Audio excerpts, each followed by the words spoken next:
हरे कृष्णा. सगळ्यांचं स्वागत. आज आपण स्कंद 3 बघणार आहोत. त्याच्यातील अध्याय 15 बघणार आहोत, भगवत धामाचे वर्णन. तर दितीला गर्भधारणा झालेली आहे आणि त्यानंतर काय होतं तो एपिसोड आपण बघूया. मैत्रेय उवाच. या अध्यायामध्ये 50 श्लोक आहेत. त्याचं विभागीकरण अशा प्रकारे आहे. 1 ते 11 देवतागण जे आहेत ते ब्रह्मदेवांची स्तुती करतात आणि त्यांना त्यांच्यासमोर जी समस्या आहे ती समाप्त करण्यासाठी विनंती करतात. बेसिक 12 ते 25 यात वैकुंठ दर्शन, म्हणजे त्याला म्हणतात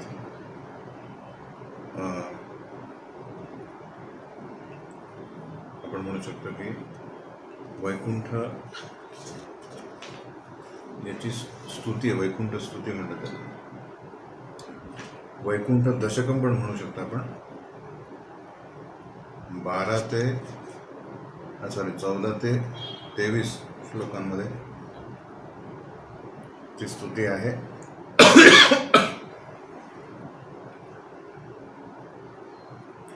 26 ते 36 चतुष्कुमार आणि जय विजय यांच्यामधील संवाद.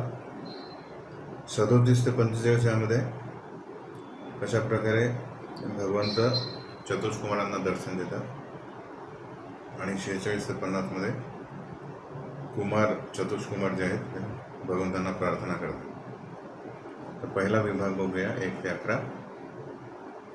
मैत्रेय ऋषी म्हणतात, प्रजापत्यं तु तत्तेजः परते जोहनं दिति दधार वर्षाणि शतं शंकमानासुरार्धना. तर बेसिकली स्वयंभू मनु यांनी काय केलेलं हे विचारलेलं त्यांनी. मैत्रेय आणि यांच्यामध्ये संवाद झालेला आहे विसर्गामध्ये. पण हा जो एक प्रश्न आहे वरादेवांचं अवतरण, तर हा एक काय आहे, डिटूर आहे. डिटूर म्हणजे थोडा आपला विषय सोडून चर्चा चालली आहे, पण त्याच्यात आपल्याला खूप महत्त्वाचं हा अध्याय आहे, ज्यात आपण भौतिक जग आणि आध्यात्मिक जग म्हणजे वैकुंठ आणि भौतिक जगामध्ये काय फरक आहे ते आपल्याला शिकू शकतो. म्हणजे आपल्याला समजा वैकुंठात जायचं आहे तर त्यासाठी काय आवश्यकता आहे, तिथले रहिवासी काय, तिथलं वातावरण काय, तिथले रूल्स काय, ते आपल्याला माहिती पडते. जसं उदाहरणार्थ समजा आपण भारतात आहोत, पण युरोपात समजा जायचं असेल तर काय आपल्याला करावं लागेल, युरोपातली भाषा शिकावी लागेल, तिथे थंडी असते, तिथे थंडीचे कपडे घालावे लागतील, तिथले व्यवहार शिकावे लागतील, हो की नाही. ही तयारी केल्यानंतर आपल्याला व्हिसा वगैरे मिळेल आणि तिथे कोणाची ओळखी असायला पाहिजे, तिथे कोणीतरी आपल्याला बोलवलं पाहिजे. तर अशा सगळ्या गोष्टी महत्त्वाच्या आहेत. म्हणून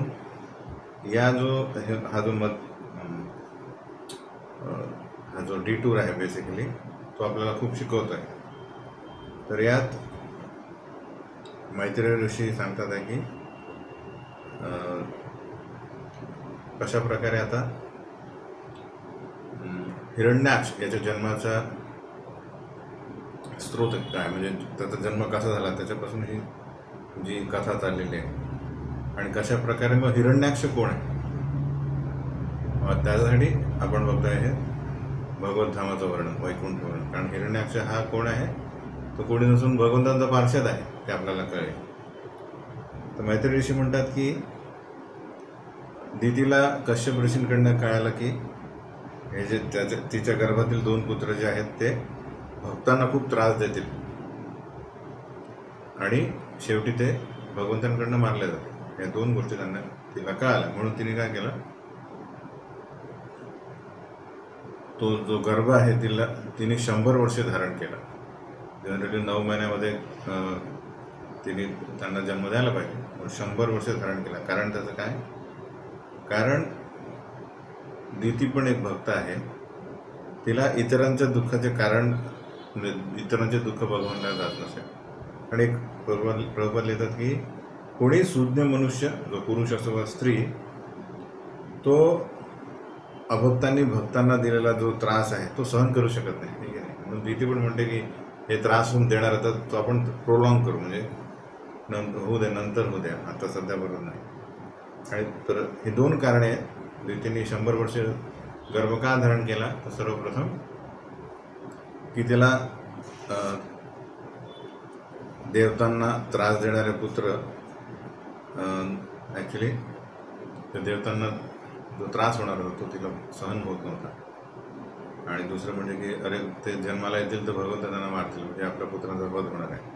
या दोन कारणासाठी तिने तो कालावधी 100 वर्ष कालावधी ती गरोदर राहिली. पण तिचा परिणाम काय झाला? लोके तेना हतो लोके लोकपाला हतो जसा निवेदयन विश्वसृजे ध्वांतव्यतिकरम दिशा. हे राक्षस इतके पॉवरफुल होते की गर्भात आहेत, अजून बाहेर निघाले नाही, पण त्यांच्या प्रभावाने सगळीकडे अंधकार फैलला. काय त्यांची ख्याती असेल विचार करा. साधारण असे चिटुकले पिटुकले होते ते हिरण्याक्ष, हिरण्यकशिपू. पुढे आपण बघू ते त्यांनी स्वर्ग पण काबीज केला होता. तर जसं सूर्य आणि चंद्राचा सर्व ग्रहांतील प्रकाश जो आहे तो पण त्यांच्यासमोर मंद झाला बेसिकली त्यांच्या त्या गर्भाच्या बळाने. आणि मग सगळे देवता म्हणायला लागले हे अंधकाराचं कारण काय, म्हणून ते ब्रह्मदेवांकडे गेले. आणि हा कसा निर्माण झाला अंधकार, त्याबद्दल ते विचारपूस करायला लागले. देवता म्हणतात तम एतद विभोवेत्थ संविघ्ना यद्वयं वृषं न हि अव्यक्तं भगवतः कालेना स्पृष्टवर्त्मनः. तर ही जी पुढे ना 3 ते जवळपास 11पर्यंत देवता ब्रह्मदेवांची अशा प्रकारे स्तुती करतात जसं की तेच परमपुरुषोत्तम भगवान आहे. पण प्रभुपाद तात्पर्य लिहितात की ॲक्च्युली या भौतिक जगामध्ये कार्य करण्यासाठी, हा प्रोजेक्ट करण्यासाठी भगवंतांनी ब्रह्मदेवांना इतकी शक्ती दिलेली आहे की ॲक्च्युली ते त्रिकालिक आहे. त्यांना संपूर्ण विश्व माहीत आहे, त्यांना प्रत्येक गोष्ट माहिती आहे. तर या म्हणून त्यांना भगवंतांपासून अभिन्न मानलं जातं आणि काळाच्या गतीचा त्यांच्यावर जास्त प्रभाव पडत नाही. म्हणून बरेचदा आपण बघतो की पूर्णत्व प्राप्त केलेल्या देवता किंवा श्रेष्ठ व्यक्ती, महर्षी नारद मुनी, व्यासदेव वगैरे इत्यादी यांना कधी कधी म्हणजे यांना त्रिकालज्ञ म्हणतात, कधी कधी भगवान म्हणून पण म्हणतात, भगवान ब्रह्मा वगैरे. तर ॲक्च्युली अशा प्रकारे ते स्तुती करतात. ते काय म्हणतात, ते देवदेव जगद्धातर लोकनाथ शिखामणे परेशाम अपरेशाम त्वं भूतानामसि भाववित.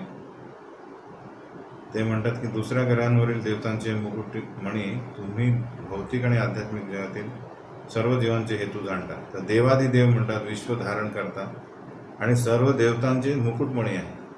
तर हे पण आपण बघतो की देवता जेव्हा जेव्हा संकटात येतात ते पुढे जातात सर्वप्रथम ब्रह्मदेवांकडे, म्हणून त्यांना मुकुटमणी म्हणतात. अशा प्रकारे ते त्यांची स्तुती करतात. तर इथे त्यांना म्हटलं आहे की सर्व जीवांचे हेतू तुम्ही जाणता. तर याचा अर्थ काय, ते म्हणतात की बेसिकली परमात्म्याप्रमाणे ब्रह्मदेव पण प्रत्येकाचे अंतःकरण आणि प्रत्येकाचा हेतू जाणतात. म्हणून ते दितीच्या गर्भाने संपूर्ण विश्वात इतका हाहाकार का मानला होता ते सांगू शकतात. नमो विज्ञान वीर्याय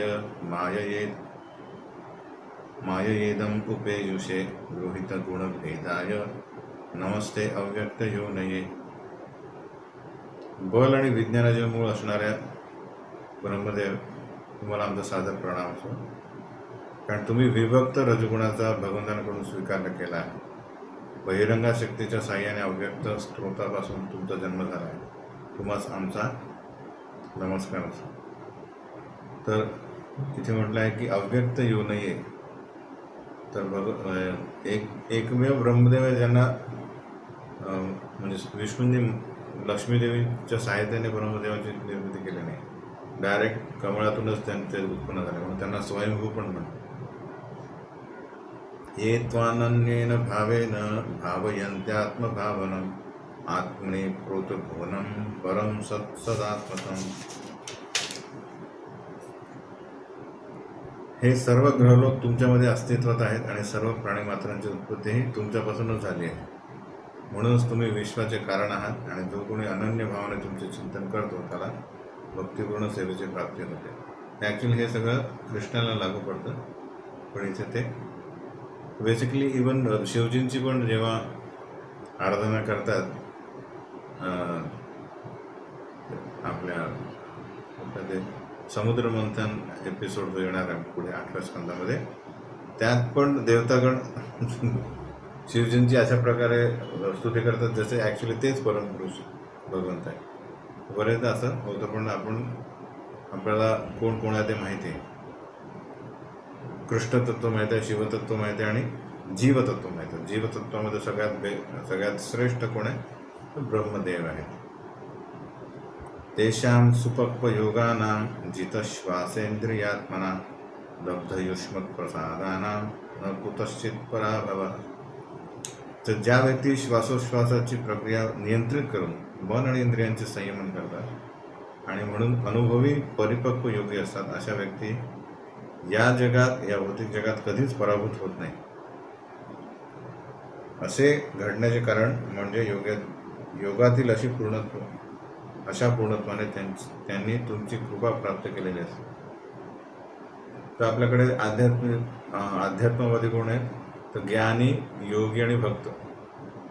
तिथे योगाबद्दल सांगितलं आहे की तो योगी म्हणजे जो मन आणि इंद्रिय नियंत्रित करतो आणि परमात्म्यावर ध्यान करतो. तर जेव्हा परमात्म्याची कृपा प्राप्त होते तेव्हा तो पराभूत होत नाही. म्हणजे कसा, या भौतिक जगातील कुठल्याही इंद्रिय विषय त्याला प्रभावित करत नाही, बेसिकली तो आसक्त होतो. तर ही जी भगवंतांची कृपा प्राप्त करणे, ह्याच्यात हा एक महत्त्वाचं काय आहे, इंद्रिय आणि मन, म्हणजे मन आणि इंद्रियांवर नियंत्रण करणे, हे पण खूप महत्त्वाचं आहे आपल्याला. म्हणून भगवंत म्हणतात, आचार्य म्हणतात ते की सवय मन कृष्ण पदारविंद योग. मन हे नियंत्रित करण्यासाठी काय करावं, तर भगवंतांचे चरण कमलावर ते केंद्रित करावं. भगवंतांना लवकरच समजा तुम्हाला प्रसन्न करायचं असेल तर फॉर्म्युला काय, दयया सर्वभूतेषु संतुष्टो येन केनवा सर्व इंद्रिय उपशांत्याच तुष्यति आशु जनार्दना.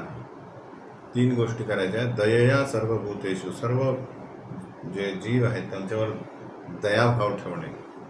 संतुष्टन येन केनवा, सर्व परिस्थितीमध्ये संतुष्ट राहणे, की भगवंत आपल्यावर ॲक्च्युली कृपा करतात आहे. आणि सर्व इंद्रिय उपशांत्याचं, सर्व इंद्रियांवर नियंत्रण ठेवणे आवश्यक. या 3 गोष्टी केल्यावर तुष्यति आशु जनार्दना, भगवंत त्वरितच आपल्यावर प्रसन्न होतात. त्याला म्हणतात ॲक्च्युली भगवंतांची कृपा आणि आशीर्वाद प्राप्त करणे.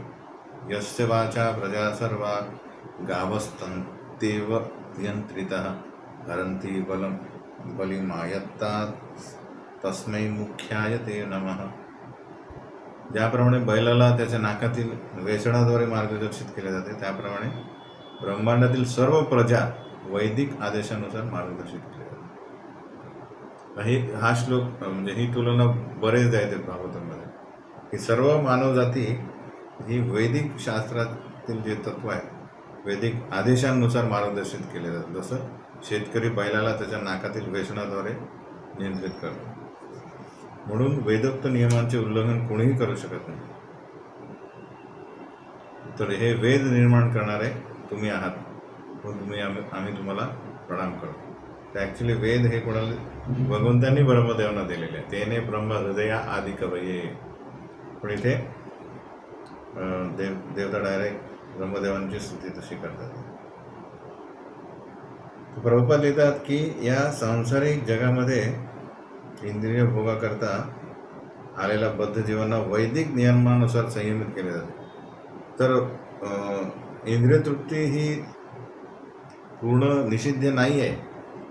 जसं तिचा उपयोग फक्त मिठासारखा करायला पाहिजे. मीठ हे अन्नपदार्थ चविष्ट करण्यासाठी अत्यंत आवश्यक आहे. पण हे जास्त झालं तर काय होईल,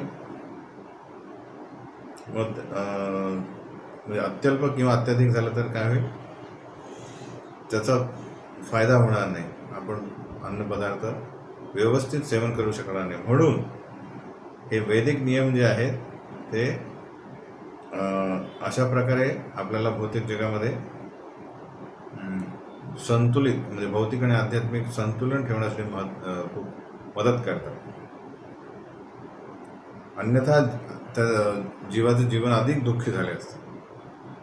म्हणजे कोणताही देवता अथवा मनुष्य वैदिक नियमांसारखे नियम कोणी तयार करू शकत नाही, कारण हे नियम साक्षात भगवंतांनीच घालून दिलेले आहेत. धर्मम तू साक्षात भगवत प्रणीतम नमे विदुरो ऋषियो नापि देवा न सिद्ध मुख्य आसुरा मनुष्य कुतो न विद्याधना चराना दया. हे जे बाकीचं त्याचे सिद्ध चाणूर वगैरे काय म्हणतात त्याला, विद्याधर वगैरे वगैरे जे आहेत ऋषी महर्षी यांनी नाही केलेलं, फक्त भगवंतांनी केलेलं आहे. म्हणून ते म्हणतात की कृपया आमच्याकडे दयाद्र दृष्टीने पहा, कारण आम्ही अत्यंत दुःखी अवस्थेत सापडलो आहोत. या अंधकारामुळे आमचे सर्व कार्य थांबले. विचार करा, एकदा वीज गेल्यानंतर काय होतं, आपलं सगळं ठप्प होऊन जातं. आपण कोण समोरच्या व्यक्तीला बघू पण शकणार नाही. तशा प्रकारचा अंधकार सगळीकडे आहे. म्हणून सगळ्यांच्या दैनंदिन क्रिया थांबलेल्या आहेत. म्हणून ते ॲक्च्युली दुःखी झालेले आहे. एष देव दितेर्गर्भ ओज काश्यप्यमर्पितम दिशस्ति मिरयन सर्वा वर्धेत अग्निरिवेदसी. तर दितीच्या गर्भात असणाऱ्या मुलांमुळे विश्वभरात अंधकार पसरलेला आहे, असं बेसिकली त्यांना कळतं. मैत्रेय उवाच सप्रहस्य महाबाहो भगवान शब्दगोचर प्रत्याचष्टात्मभूतदैवान गृणन रुचिरया गिरा. मैत्रेय म्हणतात की दिव्य ध्वनीद्वारे ज्ञात होणाऱ्या ब्रह्मदेवांनी आता देवतांच्या प्रार्थनेमुळे संतुष्ट होऊन त्यांना त्यांचे समाधान करण्याचा प्रयत्न केला. त्यांनी सांगितलं बेसिकली काळजी करू नका, मी तुम्हाला सांगतो बेसिक हा अंधकार कसा निर्माण झाला आणि त्याचं निराकरण कसं कोण करेल, आणि तुम्हाला भिण्याचं काही कारण नाही. ब्रह्मदेव सांगतात ही आता कथा सांगतात ती कशा प्रकारे वैकुंठ दर्शन करवतात देवतांना. मानसा मे सुतायुष्मत पूर्वजा सनकादय चेरुर्विहायसा लोकान लोकेशु विगत स्पृहा. ब्रह्मदेव म्हणतात की माझे 4 पुत्र जे आहेत सनातन, सनंदन आणि सनत कुमार, हे तुमचे पूर्वज आहेत आणि ते ॲक्च्युली मुक्त जीव असल्या कारणाने कोणत्याही निश्चित इच्छेविना ते कधी कधी भौतिक तसेच आध्यात्मिक जगात प्रवास करतात. त्यांना काही हे नाही आहे, बेसिकली कुठेच रोकठोक नाही आहे त्यांना. तसं एकदा भगवतो वैकुंठस्या अमलात्मना ययुर्वैकुंठ निलयम सर्वलोक नमस्कृतम. अशा रीतीने संपूर्ण विश्वामध्ये प्रवास केल्यानंतर त्यांनी एकदा म्हणजे वैकुंठात प्रवेश केला, कारण ते सर्व भौतिक विकारांपासून मुक्त होते, म्हणून त्यांना तिथे प्रवेश मिळाला. तर वैकुंठ लोक म्हणजे भगवंतांनी त्यांच्या विशुद्ध भक्तांची निवासस्थाने आहेत. अशा वैकुंठांचे पूजन सर्व भौतिक ग्रहांवरील निवासांद्वारे केले जाते. तर आपण बरेचदा चर्चा केलेली आहे की भौतिक जग हे काय या भ्रमणाच्या एकाच कोपऱ्यात आहे आणि भ्रमण हे असीमित आहे, आणि तेवढं त्यानंतर मग वैकुंठ आहे बेसिकली. म्हणून म्हटलं की पंथास्तु कोटी शतवत्सर संप्रगम्यो वायो रथाभि मनसो मुनिपुंगवाना. ते जे योगी जे आहेत यांनी आपल्या योगबलाने समजा मनाच्या वेगाने जरी कोटी कोटी वर्षे प्रवास केला समजा भ्रमणामध्ये, तरी ते वैकुंठ गाठू शकत नाही. भगवंतांचे चरणकमळ गाठू शकत नाही. एवढं मोठं प्रमाण आहे. जसं आता एक शहर आहे,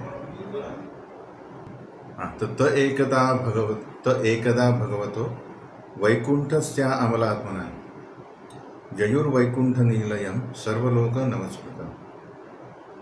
तर हे जे चतुष्कुमार आहेत ते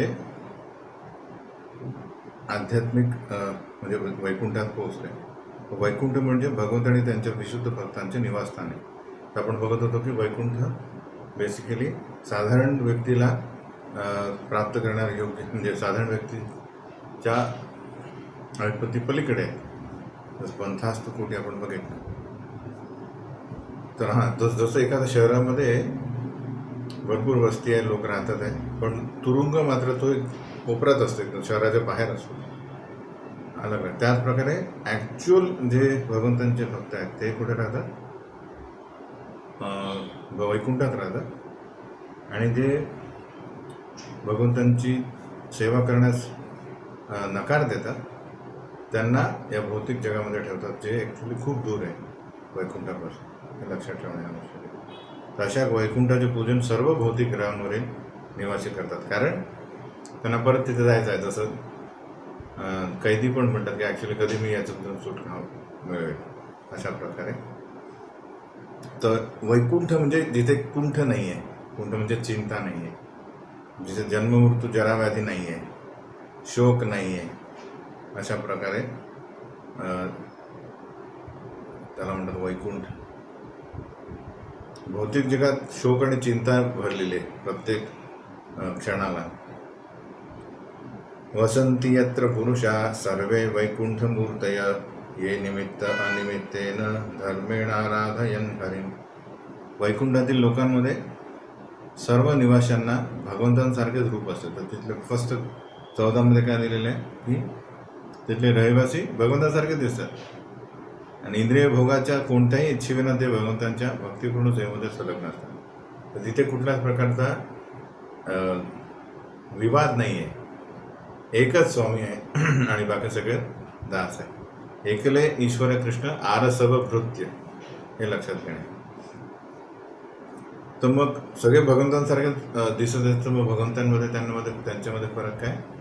तर भगवंतांच्या हृदयाला वर काय? तर श्रीवत्स आहे आणि कौस्तुभमणी याने आपण समजू शकतो. आणि त्यांना माहीत आहे ॲक्च्युली की कोण कोण आहे.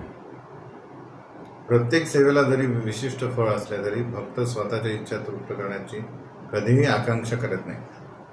त्यांची इच्छा भगवंतांची दिव्य प्रेममय सेवा केल्याने तृप्त होतो. तर आपण या भौतिक जगात राहूनही वैकुंठासारखं राहू शकतो. तर बाह्य काही करायचं नाही आहे, आंतरिक भावना चेंज करायची. तर काय ती? तर सेल्फिशपासून सेल्फलेस व्हायचं. म्हणजे तर आपण म्हणतो अप्पलपोटेपणा सोडून भगवंतांच्या किंवा भगवंतांच्या भक्तांच्या इच्छा पूर्ण करण्याचा प्रयत्न करणे, हे एकमेव कार्य वैकुंठातील व्यक्तींना असतं. यत्र चाद्य पुमानास्ते भगवान शब्दगोचर सत्वं विष्टभ्य विरजं स्वानां नो मृडयन् वृष.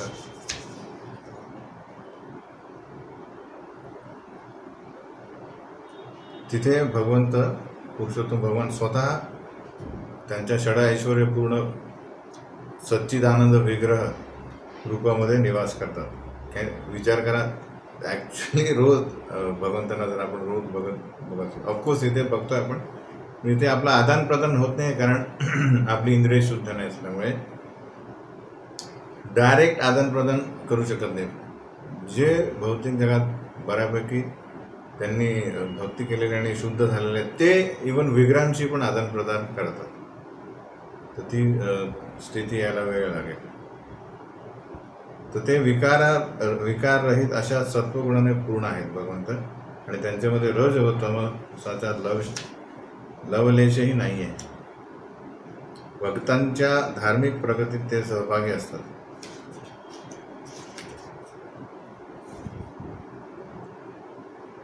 तर प्रभुपाद तात्पर्यात एक सुंदर गोष्ट लिहितात की कसं काय भगवंतांबद्दल आपण जाणू शकतो. आपण आता सध्या आता 15व्या श्लोकामध्ये की भौतिक जगात दूरवरचे एखादे ठिकाण समजा मोठ्या गाडीने जाऊन पाहण्या इतपत धन नसलेले लोक त्या ठिकाणाविषयी माहिती केवळ अधिकृत पुस्तकातून प्राप्त करू शकतात, आहे की नाही. कोणी म्हणतं युरोपला कसं आहे, ऑस्ट्रेलिया कसं आहे, हा खंड कसा आहे, तिथे जायची समजा आमच्याकडे ऐपत नाही आहे, तिथली पुस्तकं वाचून तर आता तर ॲक्च्युली इंटरनेट आहे तर तेव्हा सगळं बघू शकतो. ते दुसऱ्या माध्यमातून ती माहिती आपण बघू शकतो. त्याचप्रमाणे वैकुंठ लोक या सांसारिक विश्वाच्याही पलीकडे आहे. मग त्याबद्दल कसं काय आपण समजू शकतो. तर बाह्य अवकाशात प्रवास करण्याचा प्रयत्न करणाऱ्या आधुनिक शास्त्रज्ञांना अगदी जवळच्या चंद्रग्रहावर जाण्यात देखील अनेक अडचणी येतात. तर वैकुंठापर्यंत जाणं त्यांच्यासाठी तर म्हणजे अशक्य आहे बेसिकली. तर भगवद्धाम म्हणून एकमेव वेद आणि पुराणातील अधिकृत वर्णनांच्या माध्यमाद्वारे जाणता येऊ शकतो. म्हणून आपण म्हणतो इव्हन ईशोपनिषदमध्ये आपण ऐकतो की आपल्या अपूर्ण इंद्रियांद्वारे म्हणजे आपल्या 4 दोष आहेत. अपूर्ण इंद्रियानंतर चुका करणे, फसवणूक करण्याची प्रवृत्ती आणि अपूर्ण इंद्रिय बेसिकली. या 4 दोषांपायी आपण काय करतो आणि मोहात येणे. या 4 दोष असल्या कारणाने आपण काय करू शकतो, आपण आपल्या इंद्रियांद्वारे कुठलेही ज्ञान प्राप्त करू शकत नाही. म्हणून आपल्याला वेदांचं सहाय्य घेणे आवश्यक आहे. आता आपल्याला कधीच पूर्ण ज्ञान मिळणार नाही. वेदांशिवाय आपण या भौतिक जगात बद्दलही पूर्ण जाणू शकणार नाही. तर आध्यात्मिक जग तर दूर आहे.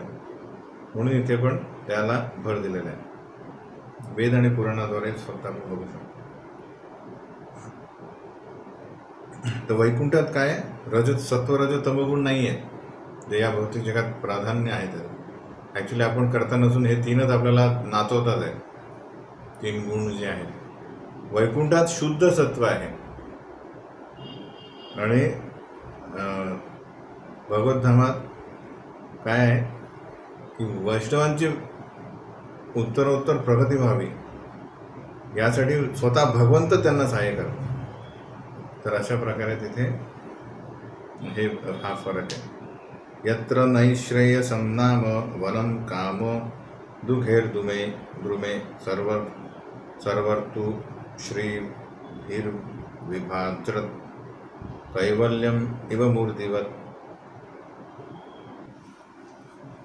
16वा श्लोक. तर वैकुंठ लोकामध्ये अपवित्र व शुभदायक अशी अनेक वने आहेत. अतिपवित्र आणि शुभदायक अशी अनेक वने आहेत. त्या वनातील वृक्ष हे कल्पवृक्ष आहेत आणि सर्वच ऋतूंमध्ये फळफुलांनी भरलेले असतात. कारण वैकुंठामधील सर्व काही आध्यात्मिक आणि मूर्तिमंत आहे. तर सर्वप्रथम आपण बघितले तिथले लोक रहिवासी, त्यानंतर कशा प्रकारे भगवंत त्यांना मदत करतात आहे. तिसरं आता 16मध्ये वन. तिथले जंगल काय आहेत तर जंगलामध्ये सगळे जे वन आहेत ते शुभदायक आणि पवित्र आहेत. त्यातील सर्व वृक्ष कल्पवृक्ष आहेत आणि सगळ्या ऋतूंमध्ये पाहिजे ते फुलं फळं मिळतात. कारण वैकुंठामध्ये सगळं काही काय आध्यात्मिक आणि मूर्तिमंत आहे. सगळ्यांना भावना आहे आणि सगळे बोलतात, व्यक्त करतात.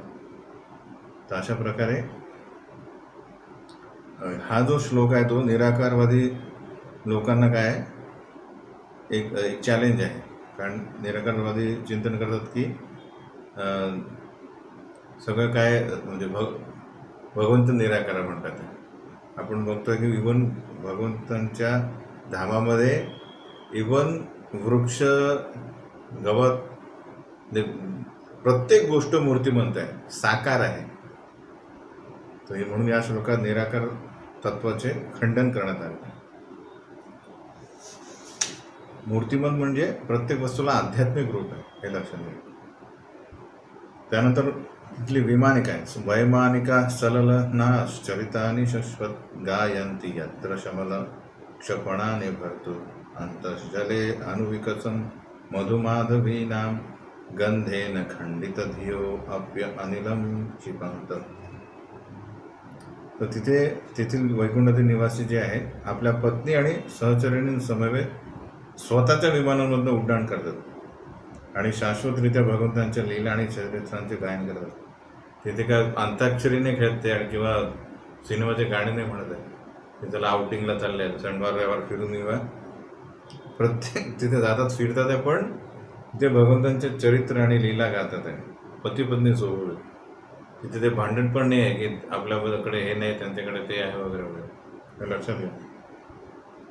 भगवंतांच्या लीला आणि चरित्र अशुभ गुणांविरहित आहेत. अशा प्रकारे भगवद्देशाचे गायन करीत असताना ते सुगंधित आणि मधाने परिपूर्ण अशा उमललेल्या माधवीच्या फुलांकडेही दुर्लक्ष करतात. साहजिक आहे, आपण फिरायला गेलो तर सगळे आपल्याला काय दिसेल, शोभनीय काहीतरी, म्हणजे फुलं फळं किंवा पहाड, आकाश, सनसेट, सनराईज वगैरे वगैरे याच्याकडे आपल्याला आकर्षित होऊ. पण इथे प्रभुपाद तात्पर्यात शेवटचे जे 4-5 वेळ त्यात लिहितात की वैकुंठामध्ये इंद्रिय भोगाचा प्रश्न नसतो. कारण आपण बघतो की प्रत्येक ही गोष्ट जी आपण करतो फिरायला, तर हे सगळे इंद्रिय भोग याच्यामध्ये आले. तर तिथे एका उमलत्या फुलाचा सुगंध घेणे निश्चितच प्रसन्नकारक असतं, आपल्याला माहिती आहे, परंतु ती केवळ इंद्रियतृप्तीच आहे. वैकुंठातील निवासी भगवत सेवेला सर्वप्रथम प्राधान्य देतात, स्वतःच्या विषय भोगाला नाही. दिव्य प्रेमाने भगवत सेवा केल्यामुळे इतका अनंत अलौकिक आनंद प्राप्त होतो की त्याच्या तुलनेत इंद्रियतृप्ती अगदीच क्षुद्र असते. फूल भेटलं ते म्हणते अरे हे भगवंतांसाठी, तर आपण असं पहिलाच वाद नाही घेणार. भगवंतांसाठी कुठल्याही जे काही गोष्टी आहेत त्या भगवंतांना अर्पण करणे हे त्यांना त्यांची वृत्ती आहे. म्हणून आपण इव्हन आध्यात्मिक वर्तुळात पण नेहमी बघायचे की प्रायोरिटी काय, हायर सर्व्हिस, म्हणजे या गोष्टीला कशा प्रकारे आपण भगवंतांच्या सेवेमध्ये लावू शकतो. 18 तिथले पक्षी कसे, पारावतान्य भृतसार सचक्रवाक दात्यूह हंसशुकतित्तिरी बर्हिणाम्य कोलाहलो विरमते चिरमात्रमुच्चे भृंगाधिपे हरिकथाम इव गायमाने. तर तिथे बरेचसे पक्षी आहेत, उदाहरणार्थ कोकिळा, सारस, चक्रवाक, हंस, पोपट, तित्री आणि मोर. हे आपापल्या गाण्यामध्ये खूप फेमस आहेत, हे की नाही, त्यांचा आवाज सुंदर आहे. तर यांचा कोलाहल चाललेला आहे, पण जेव्हा पण ते बघतात की भ्रमर येतो आहे आणि तो करतोय, तर काय करतात, ते सगळे शांत होतात. कारण ते काय म्हणतात की अरे हा जो भृंग आहे तो भगवत यश श्रवण करण्यात, म्हणजे भगवत यश गातोय, तर ते श्रवण करण्यासाठी ते स्वतःचे गायन थांबवतात. कारण भृंग याचा आवाज एवढा किती जोराने ओरडला तर त्याचा आवाज जास्त नाही, म्हणून कोलाहल कमी झाला तर ॲक्च्युली आपण ऐकू शकतो. कारण भृंग जो आहे तो ॲक्च्युली भगवंतांच्या जवळ जातो, त्यांच्या पुष्पमाळावर बसून किंवा चरणकमलावर फुलं जे आहेत त्याच्या जवळ असतो तो, म्हणून ते त्याला एवढं मान देतात. तर प्रभुपाद तात्पर्य लिहितात की भौतिक जगामध्ये गाढवही स्वतःच्या गाण्यापासून आनंद मिळवतो, त्याला वाटतं मी खूप सुंदर गातो, परंतु वैकुंठामध्ये मोर, चक्रवाक आणि कोकिळा यांसारखे सुंदर पक्षीही भ्रमराकडून भगवत महिमा ऐकण्यासाठी स्वतःचा मधुर आवाज थांबवण्यास प्राधान्य देतात. आपण बघतो इव्हन काय म्हणतात नवसाधक भक्तांमध्ये पण स्पर्धा असते, अरे मी गाणार, या उत्सवात मी गाणार. तर बेसिकली आपण बघू शकतो कशा प्रकारे आपण प्राधान्य, आय मीन शुद्धीकरण आपल्याला आवश्यक आहे. श्रवण आणि कीर्तनासाठी कीर्तनादी भक्तीची तत्वे वैकुंठामध्ये अत्यंत प्रभावी आहे. तिथे स्पर्धा नाही आहे, हे लक्षात घेणे. भौतिक जगात प्रत्येक गोष्टीत स्पर्धा आहे आणि आध्यात्मिक जगात कुठल्याच प्रकारे स्पर्धा नाही. जसं आपण बघतो की 2 स्पर्धांमध्ये काय फरक आहे. ॲक्च्युली आध्यात्मिक जगात एक स्पर्धा आहे, पण ती वेगळी स्पर्धा आहे. जसं कृष्ण जे आहेत हे सकाळी सकाळी जेव्हा बालगोपांसोबत गाई चारायला जातात तेव्हा कृष्ण समजा समोर चालले गेले तर सगळे काय करतात, रेस करतात की त्याला कोण कृष्णाला पहिला पकडेल. तर तिथे ते स्पर्धा करतात, अहम पूर्वम अहम पूर्वम, मी पहिल्यांदा पकडेल, मी पहिल्यांदा पकडेल. ती स्पर्धा आहे त्यांची. कशासाठी? कृष्णाला पकडण्यासाठी. आणि आपण समुद्र मंथन या प्रसंगामध्ये बघू की जेव्हा असुर ॲक्च्युली काय करतात, धन्वंतरींच्या हातातून तो अमृताचा घडा हिसकावून घेतात, तेव्हा त्यांच्यातच भांडणं होतात. तिथे म्हणतात अहम पूर्वम नत्वम नत्वम इति प्रभू. ते म्हणतात अरे मी जास्त श्रम केले. तर असुरामध्ये भांडणं काय झालं, तू काही करत होता, मी खूप श्रम केले, बघ माझे कपडे घामाने ओले. आपापसात भांडणं चाललेले आहे, स्पर्धा चाललेली आहे इंद्रिय भोग करण्यात. तर अशा प्रकारे ही स्पर्धा आहे. तर इथे आपण बघतो की या कलियुगामध्ये तर राजकारण अशा प्रकारे झालेलं आहे की कलीने सगळीकडे प्रवेश केलेला आहे. सगळ्या प्रत्येकाच्या हृदयामध्ये गेल्यामुळे आपण बघतो भावंडामध्ये स्पर्धा इतक्या प्रमाणात असते की एकमेकांचे ते म्हणजे एवढी त्यांचे नातं संपवण्यासाठी पण ते रेडी असतात. अशी परिस्थिती आहे भौतिक जगाची.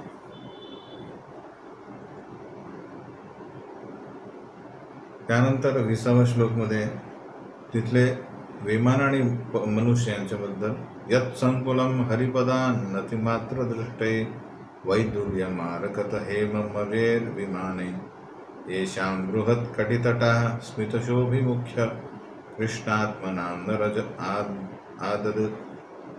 आदधुरु स्मयाद्ये. तर तिथले विमान कशाने बनलेले आहे? टीन टप्परने नाही बनलेलं आहे किंवा त्या ॲल्युमिनियमने नाही बनले आहे, स्टीलने नाही बनले आहे.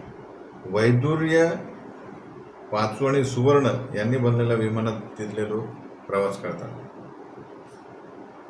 आणि त्यांची जी सहचारिणी आहेत त्यांच्यासोबत बसलेल्या आहेत त्या अतिशय सुंदर आहेत. त्या फक्त हसल्या तरी भौतिक जगातील लोक मंत्रमुग्ध होऊन पडतील. जसं उदाहरणार्थ जेव्हा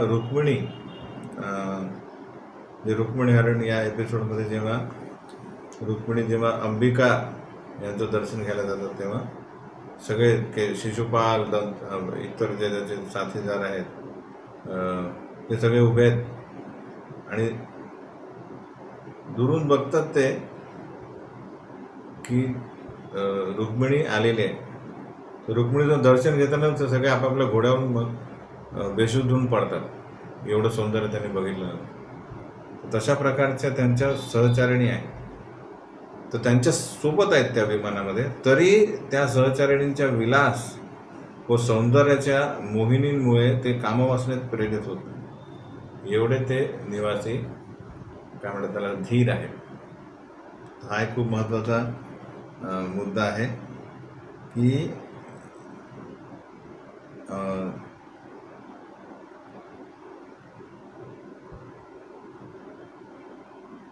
आपण 19वा श्लोक हे केला ना,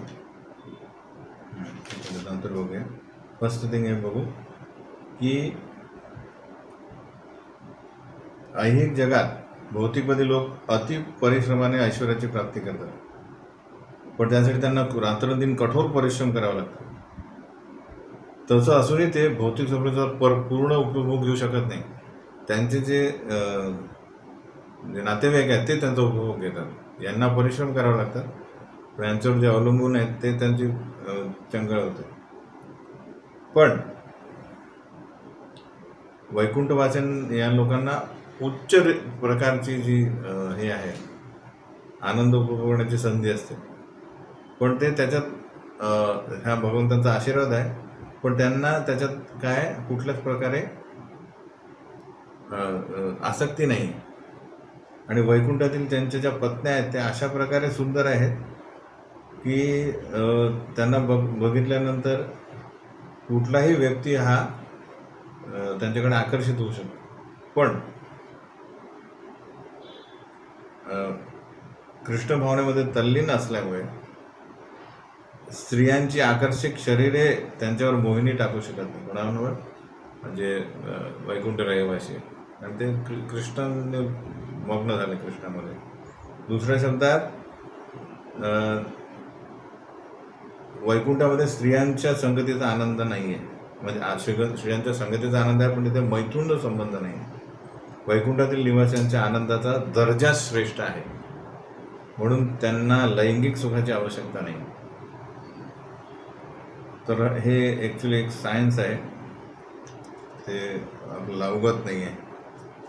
19वा श्लोक आपण विसरलो. त्यात तिथले जे हे आहेत, काय म्हणतात त्याला, झाडं वगैरे जे इतर आहेत त्यांच्या झाडं फुलांमध्ये त्याबद्दल आहे की मंदार कुंद कुबरोद पलचंप कारण पूर्णाग नाग बकुलाम भुजपाली जाता गंधेर चिते तुलसिका भरणेन तस्या यस्मिन तपस्सु मनसो बहुमानयंती.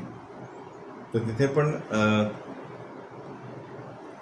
तो वैकुंठातील व्यक्तींची आणि भौतिक जगातील व्यक्तींची आपापसातील त्यांचा व्यवहार काय त्याबद्दल बघा. की तिथे मंदार कुंद कुरबक उत्पल चंपक अर्ण पुन्नाग नागकेशर बकुळ अंबुज आणि पारिजात यासारखी फुलं आहेत तिथे, जी दिव्य सुगंधाने पूर्ण आहेत सर्व. तरी त्यांना तुलसीने केलेली तपश्चर्या याची जाणीव आहे. कारण तुलसीला भगवंतांनी विशेष अग्रक्रम दिलेला आहे. भगवंत स्वतःला तुलसी वर्णांच्या माळांनी सुशोभित करतात आणि चरणांवर तुलसी असते. त्यामुळे इथे कुठल्याच प्रकारे द्वेष नाही आहे. एखादा व्यक्ती भगवंतांच्या जवळ गेला आहे तर भौतिकवादी लोक त्याची ईर्ष्या करतील, नवसाधक लोक. पण जो ॲक्च्युअल साधक आहे तो काय करेल, तो ते कशा प्रकारे हे व्यक्ती भगवंतांच्या जवळ गेलेले त्यांच्याकडनं प्रशिक्षण घेईल, त्यासाठी त्यांची सेवा करेल, त्यांना प्रसन्न करून ती जी शिक्षा अवगत करेल की बेसिकली कशा प्रकारे तुम्ही एवढं ॲडव्हान्स आलाय. आणि जनरली जे भौतिकवादी लोक काय करतील, ईर्ष्या करतील आणि त्यांना खाली खेचण्याचा प्रयत्न करतील. तर हा तर सुमनसो आहे तिथले जे वैकुंठवासी, आणि भौतिक जगात कुमनसो आहे. तर पहिलाच येईल की हा का देते. तसं आपण म्हणतो की बेसिकली हे जे मोठमोठे जहाज जातात ना, जे म्हणजे जे जलचर म्हणजे मोठमोठ्या शिपमध्ये ते जे असतात क्रॅब असतात, खेकडे जे आहेत ना, त्यांना मोठमोठ्या टँकरमध्ये नेतात एका देशातून दुसऱ्या देशात. पण ते काय करतात, त्यांना झाकण नाही लावत वरतून. तर एक प्रश्न विचारला, अरे यांना तुम्ही झाकण का नाही लावत, ते वरती येऊन सगळे समुद्रात परत गेले तर काळजी करू नका, हे खेकडे आहेत, ते एकही वरती जायला लागला तर 10 जण त्याला खाली ओढतात. म्हणून एकही जो आहे व्यक्ती, एकही खेकडा जो आहे तो तो तो जो टब आहे तो पार करू शकत नाही, कारण हे तयार असतात, वरती गेला की त्याला खाली ओढतात. ही आहे भौतिकवादी वृत्ती. ती जी आहे वैकुंठात दिसत नाही. त्यानंतर 21वा श्लोकमध्ये वैकुंठातील स्त्रियांबद्दल आहे. श्रीरूपिणी पणयती चरणारविंद लीलांबुजेन हरिसद्दनी सद्मनी मुक्तदोषा संलक्ष्यते स्फटिककुड्य उपेत हेम्नी सम्मार्जती ग्रहणे अन्ययत्न. तर तेथील सर्व स्त्रिया ज्या आहेत या लक्ष्मींसारख्या सुंदर आहेत, आणि कधीकधी त्या काय करतात आहे, भगवंतांचा कृपाकटाक्ष प्राप्त करण्यासाठी जिथे धूळ नाही आहे तरी पण ते स्वच्छता करताना दिसतात, तिथे झाडताना दिसतात. अशा प्रकारे त्यांची ती हे आहे. मेन उद्देश काय, तर बेसिकली प्रत्येकाने कृष्ण कृपा प्राप्त करण्यासाठी काय करायला पाहिजे, स्वतः काहीतरी करायला पाहिजे, गुरूंना प्रसन्न करण्यासाठी काही प्रयत्न करायला पाहिजे. तो असा असायला पाहिजे की तो गुरु आणि श्रीकृष्ण यांना प्रसन्न करणारा, तो एंडेवर आवश्यक आहे. तर हे म्हणूनच या करत असतात. जिथे ॲक्च्युली तिथे काही नाही आहे, पण कृष्ण बघतील की ॲक्च्युली हे काहीतरी सेवा करतात आहे, म्हणून मग ते त्यांच्यावर प्रसन्न होते.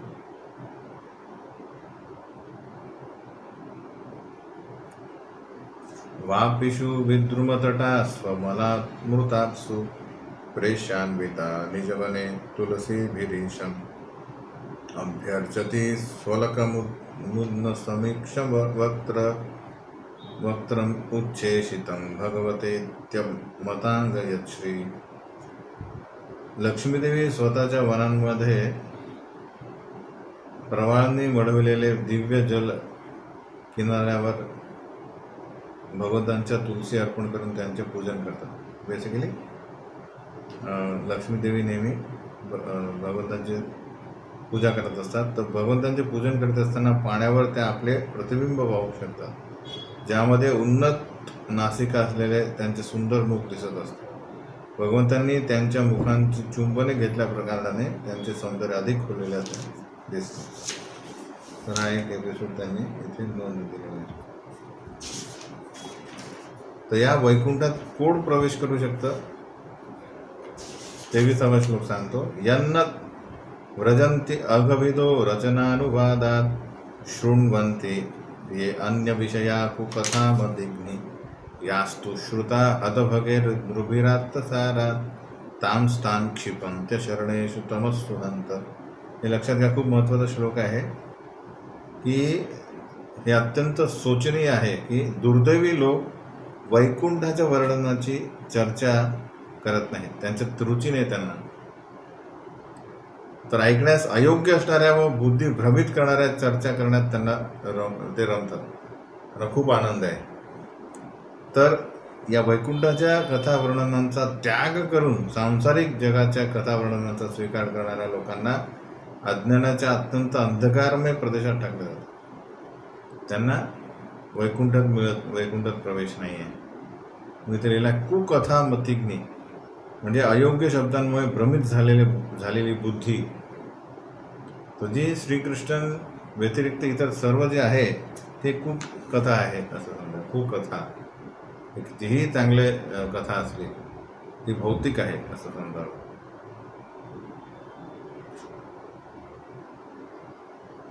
तर आपण पहिलेच बघितलंय की पहिल्या स्कंदात तद्वाग विसर्गो जनताग विप्लो यस्मिन् प्रतिश्लोकम अभद्यवती अपि नामानि अनंतानि यशो अंकितानि यत् शृण्वन्ति गायन्ति गृह्णन्ति साधवा.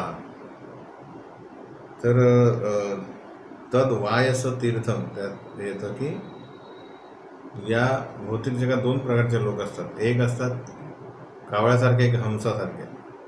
तर कावळ्यांसारखे लोक जे आहेत ते कसे आहेत, ते उघड्यावर त्यांना मजा येते. तर संसार म्हणजे या भौतिक जगाबद्दल ज्या कथा आहेत त्या उघड्याप्रमाणे आहे. उघड्याप्रमाणे तिथे कावळ्यासारखे लोक जमा होतात. आणि आध्यात्मिक कथा हे करण्यासाठी त्यांना म्हटलं की हंस तेच खूप कमी असतात. हा श्लोक तिथे सांगितलं आहे. तर आपल्या जो मनुष्य जन्म आहे तो खूप महत्त्वाचा आहे.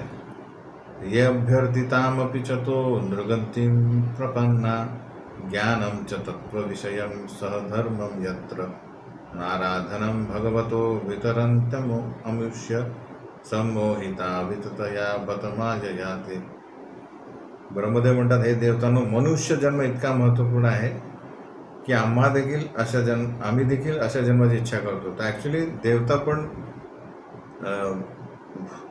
या भूलोकात येऊन मनुष्य जन्म स्वीकारण्यासाठी आतुर असतात. कारण मनुष्य जन्मात परिपूर्ण धार्मिक सत्य आणि ज्ञान प्राप्त होऊ शकते. असा मनुष्य जन्म मिळूनही जर एखाद्याने भगवान आणि त्यांचे धाम जाणून घेतले नाही तर तो बहिरंगा शक्तीच्या प्रभावाने अत्यंत मोहित झाला आहे असे जाणावे. तर मनुष्य जन्म म्हणजे आपण पहिल्यांदा म्हटलं आहे की नृदेहम आद्यम सुलभम सुदुर्लभम प्लवम सुकल्पम गुरुकर्णधारम. मयानुकूलेन नभस्वते ऋतून पुमान भवाब्धीन न तरेच आत्मा. हे भौतिक शरीर एक नौकेप्रमाणे आहे. ते आपल्याला दिलं आहे जे सुलभम आहे, म्हणजे या भौतिक सागर पार करण्यासाठी योग्य नौका आहे, सुदुर्लभम आहे. ते आपल्याला मिळालेलं आहे पण खूप दुर्मिळ आहे. आणि त्याच्यात गुरु कर्णधार मिळेल तर अजून कठीण आहे, पण मिळू शकतो. आपण स्वीकारायचं, आपण शोधला पाहिजे. तद्विज्ञानार्थम स गुरुम एवाभिगच्छेत. हा सर्वप्रथम महत्त्वाचा मनुष्य जीवनामध्ये पहिली स्टेप आहे. आणि शास्त्राचा अभ्यास करून शास्त्र काय करतं, आपल्याला या नौकेद्वारे आपण फास्ट समोर जाऊ शकतो. या सगळ्या गोष्टींचा उपयोग आपण समजा या भौतिक सागर पार करण्यासाठी नाही केला तर आपण आत्महा म्हणून आत्महत्या करणारे म्हणून फेमस होऊ. अशा प्रकारे मनुष्य जीवनाचं महत्त्व तिथे सांगितलेलं आहे. कोण या वैकुंठात प्रवेश करू शकतं? यच्च व्रजन्ति निमिषां वृषभानुवृत्त्या दूरे यमा हि उपरि न स्पृहणीयशीला भर्तुन्मिथत्सु यशसः कथनानुराग वैक्लव्य बाष्पकलया पुलकीकृतांग. तल्लीनतेमध्ये ज्या मनुष्यांच्या शारीरिक लक्षणांमध्ये परिवर्तन होते आणि भगवंतांचे यश श्रवण केल्यामुळे जे मनुष्य जोराने श्वसन करतात आणि ज्यांचे शरीर पुलकित होते, त्यांनी ध्यान धारणा आणि तपस्येकडे दुर्लक्ष केले तरी ते भगवद्धामात उन्नत होतात. भगवंतांचे धाम भौतिक विश्वाच्या पलीकडे असून ब्रह्मदेव व अन्य देवताही ते प्राप्त करण्याची इच्छा करतात. तर काय पाहिजे? भगवंतांचे यश श्रवण करण्यामध्ये आपल्याला रुची पाहिजे, त्यात एक मग्नता पाहिजे आणि त्या तल्लीनतेने आपल्या शारीरिक लक्षणात परिवर्तन आलं पाहिजे. हे होत असेल तर आपली तपश्चर्या आणि ध्यानधारणामध्ये कमतरता आली तरी चालेल, पण ही जी आहे यश श्रवण करणे, भगवंतांचं नामरूप गुणलीला, ते हे खूप आवश्यक आहे.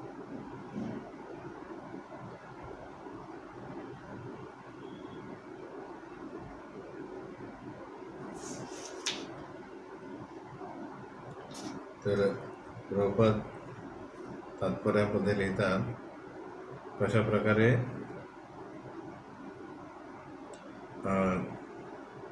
भगवत नाम जप करण्यामध्ये 10 अपराध जे आहेत ते टाळावे. तर तुम्ही ते बेसिकली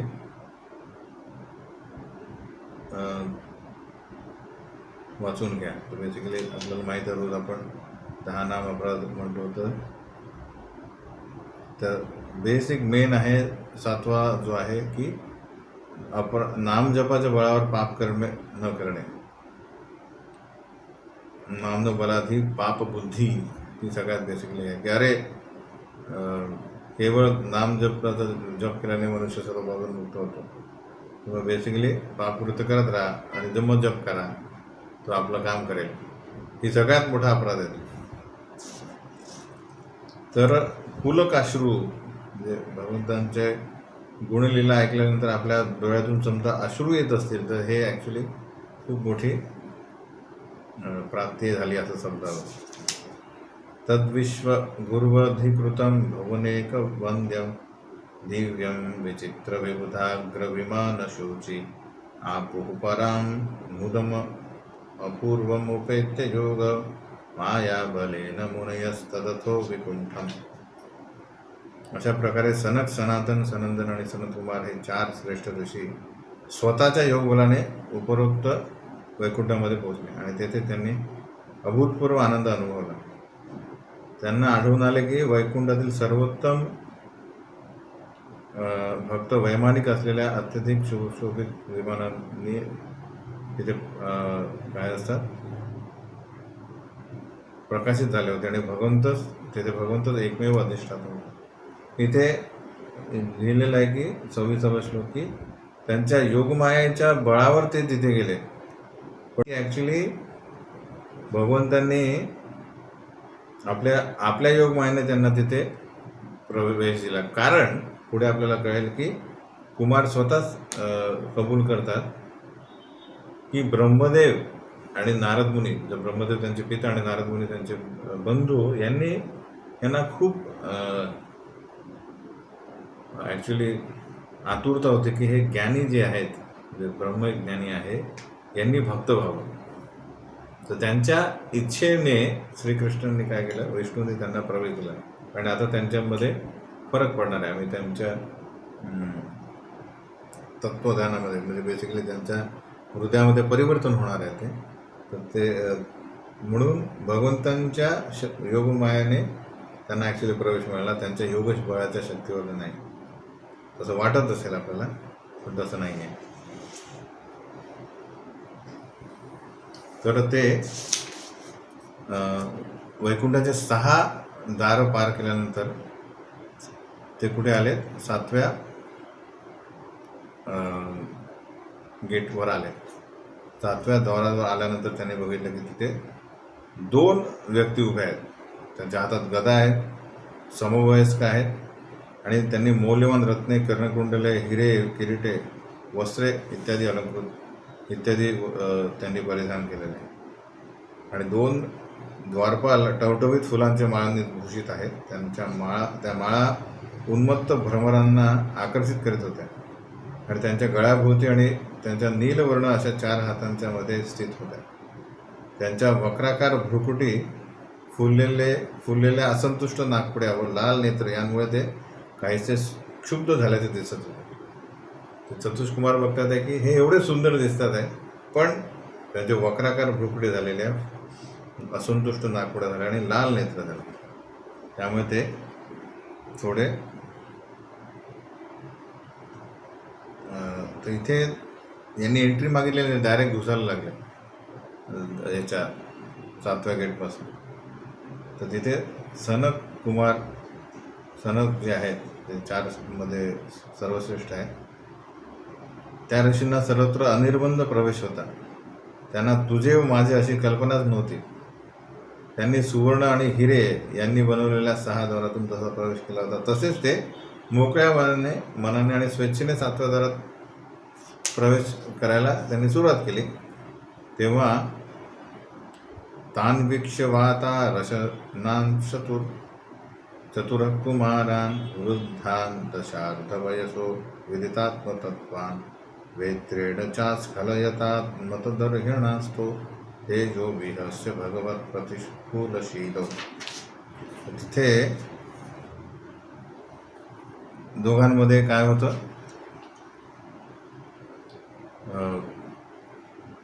वाद होता. कुमार जे आहेत हे लहानपणापासून निवस्त्र आहेत. जरी ते खूप वयस्कर आहेत, पण दिसतात तर 5 वर्षाचे मुलांसारखं दिसतात. आणि ते विदितात्मतत्वान आहेत, आत्मसाक्षात्कारी युवक आहेत. तर जयविजय जे आहेत ते त्यांना बघून भगवत प्रतिकूलशीलो, म्हणजे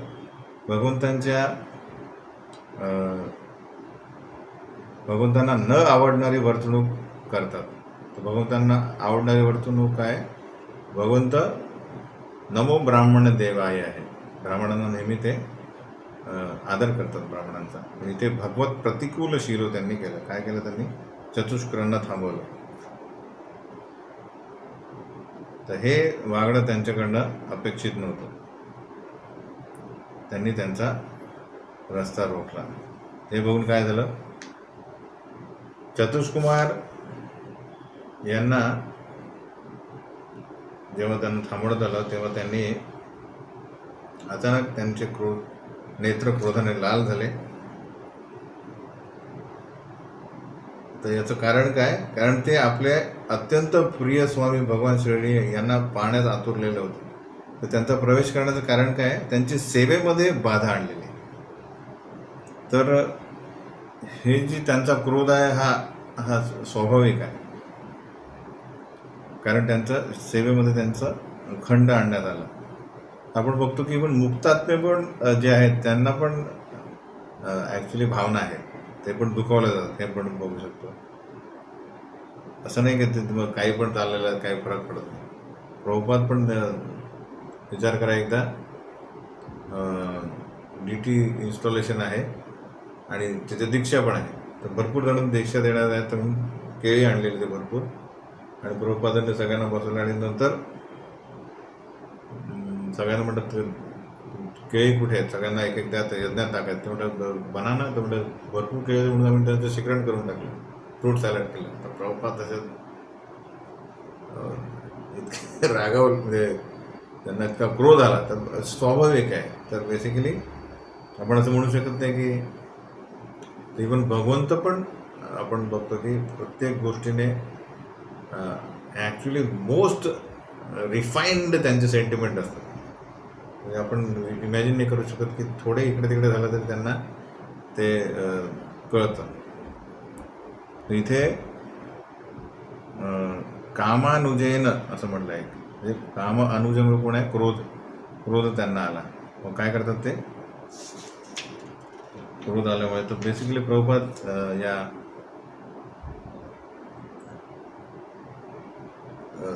याच्या तात्पर्यात लिहितात की 4 कुमार जरी पूर्वीच मुक्त पुरुष असले तरी ते क्रोधित झाले. हा मुद्दा अतिशय महत्त्वपूर्ण आहे. मुक्त होणे म्हणजे इंद्रियांच्या क्रिया पूर्णतः गमावणे नव्हे. इंद्रियांच्या क्रिया मुक्तावस्थेतही सुरूच असतात. तथापि दोनमधील भेद असा आहे की मुक्तावस्थेमध्ये इंद्रियांच्या क्रिया कृष्ण भावनेविषयी संबंधित असतात, तर बद्धावस्थेमध्ये इंद्रियांच्या क्रिया एकमेव इंद्रियतृप्तीच्या इच्छेनेच केल्या जातात. इथे हे जे चतुष्कुमार भगवंतांचं दर्शन घेऊ शकले नाही म्हणून क्रोधित झाले. तिथे त्यांनी म्हटलं नाही की मला थांबवता तुम्ही, मी कोण आहे माहीत आहे तुम्हाला. तर अहंकार तो तसं नाही की मला कोणी थांबवू शकत नाही, यामुळे ते क्रोधित झाले नाही. तर हा एक फरक आहे मुक्तावस्थेमध्ये आणि भौतिक बद्धतेमध्ये, हे लक्षात घेणे. तर लगेच ते काय म्हणतात आहे,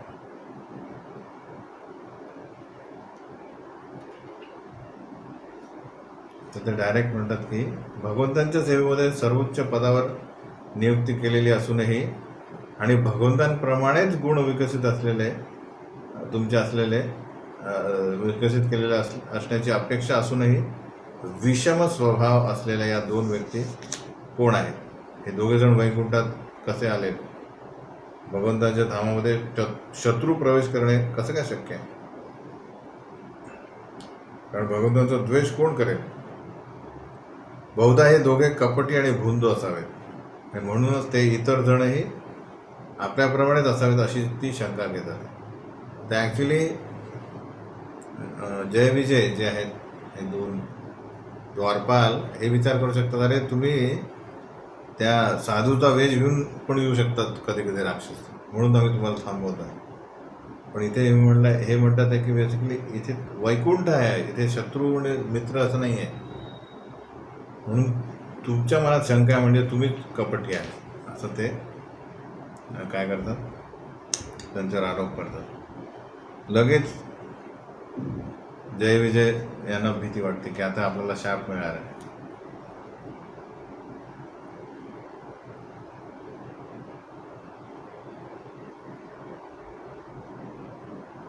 तिथे लिहितात की या 2 व्यक्तींनी वैकुंठ वासियांसारखा पोशाख धारण केला आहे, परंतु त्यांच्यामधील विसंगती अस्तित्वातच कुठून आहे? तिथे हे लिहितात आहे की हे दोघं ॲक्च्युली इथे राहण्यालायक नाही आहे.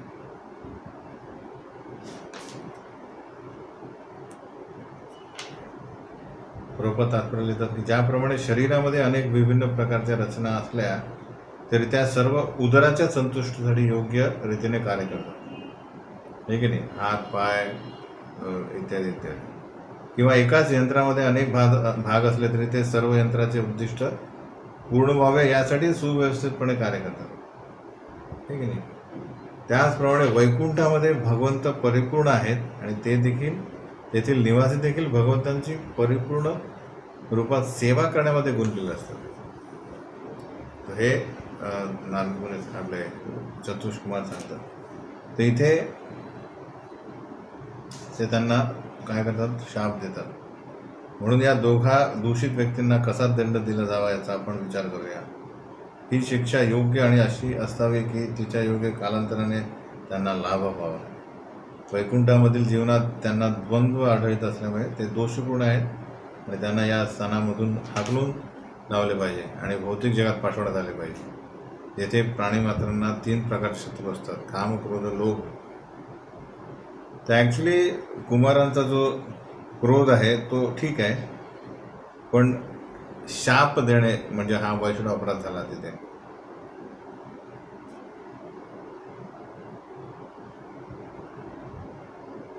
तर 35व्या श्लोकामध्ये लिहितात की जसं यांना माहीत पडलं की अरे आपल्याला शाप दिला आहे, त्वरितच 2 द्वारपाल ब्राह्मणांच्या पायात लोटांगण घालतात. कारण ब्राह्मणांचा शापाचा प्रतिकार कोणत्याही शास्त्राने करता येत नाही, म्हणून ते दुःखाने भयभीत होऊन त्यांच्या पायी पडले, त्यांच्या पाया पडले, प्रार्थना करतात की आता हे बघा जय आणि विजयमध्ये ते वैकुंठवासी आहेत, त्यांच्यामध्ये किती पॉवरफुल म्हणजे त्यांची वृत्ती काय, म्हणजे त्यांची विचारसरणी काय ते आपल्याला कळतं. लगेच ते काय करतात आहे, आपली चूक स्वीकारतात आणि त्यांची अपेक्षा काय देतात. काय म्हणतात ते द्वारपाल म्हणतात की तुमच्यासारख्या ऋषींना आदर देण्यात दुर्लक्ष केल्याबद्दल तुम्ही आम्हाला शिक्षा दिली ही योग्यच आहे, परंतु आमची एक प्रार्थना अशी आहे की आम्हाला झालेल्या पश्चातापाबद्दल तुम्ही दाखवलेल्या करुणेमुळे आम्ही जसे जसे अधोगतीत जाऊ तसे तसे भगवंतांचे विस्मरण होण्याची माया आम्हावर कार्य करू नये. कारण काय, विस्मरण भगवंतांचं हे आम्ही सहन करू शकत नाही, तर मायेमुळे आम्ही भगवंतांना विसरू नये हे फक्त बघा आम्हाला. कारण आम्ही कुठे असो, समजा नरकात पण असो, पण आम्ही समजा भगवंतांचं स्मरण करत असो तर आम्ही वैकुंठातच राहणार. तर हे मेन आहे. तर आपल्याला काय करणार, बेसिकली आपण काय करतो, अरे इथून भगवत धामात कधी जातो कधी जातो कधी जातो. त्यासाठी पात्रता ही आहे की येन केन प्रकारेण मन कृष्ण निवेशयेत, तेच आपण करू शकत नाही. तर वैकुंठात आपण काय होणार, बोर होत आहे, आता काय सतत कृष्ण करणार, आलं लक्षात. तर तिथून मग तिथे जाऊन फायदा काय. तर जेव्हा आपण इथेच वैकुंठासारखं राहण्यासाठी राहण्यात काय म्हणतात पुरेपूर हो, तयार हो, तेव्हा कुठे आपण काय फरक पडणार नाही. एकदा का मुक्त अवस्था आले, लिबरेटेड स्टेट आल्यानंतर बद्ध जीवन काय आणि लिबरेटेड जीवन याच्यामध्ये काही फरक आढळणार नाही, अलग असतं. तर हे आपल्याला दिसतं की तर म्हणून आता दोन्ही पश्चाताप करतात आहे. तर जसा चतुष्कुमार बघतात की अरे हे 2 द्वारपाल काय करतात आहे, पश्चाताप करतात आहे आणि दया मागतात आहे, तेव्हा त्यांना पण वाटतं अरे आपण उगाच यांना शाप दिला, हे तर वैकुंठवासी आहे, तर भगवंत नाराज होतील आपल्यावर. तर कृष्ण विष्णू आता बघतात आहे की दोघांच्या हृदयामध्ये करुणा आलेली आहे, दोघंही पश्चाताप करतात आहे की अरे मी यांना शाप का दिला, ते म्हणतात आम्ही यांना का रोखलं. तर त्यांच्या या भक्तीमुळे काय म्हणतात भगवंत आकर्षित होतात आणि त्यांना दर्शन देतात. आता 37 ते 45 जो हे आहे विभाग, त्यात भगवंत या दोघांचं भांडण मिटवण्यासाठी येतात.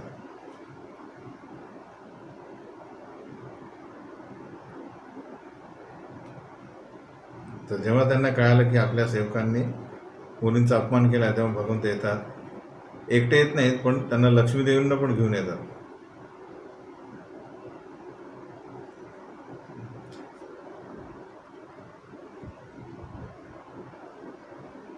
ते आल्यानंतर काय होतं,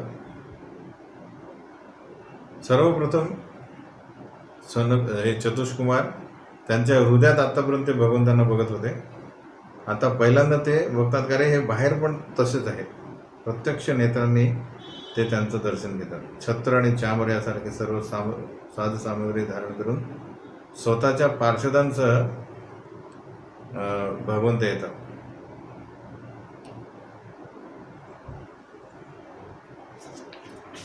भगवंत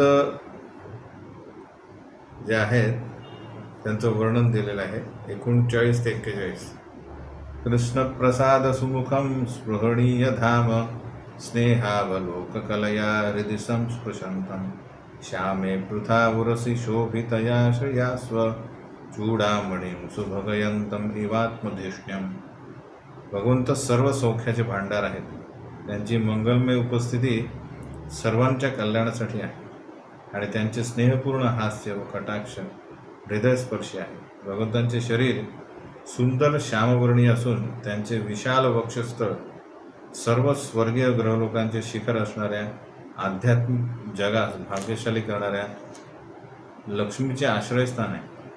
अशा प्रकारे असे प्रतीत होते की भगवंत स्वतः आध्यात्मिक जगाचे सौंदर्य आणि सद्भाग्य पसरवित होते.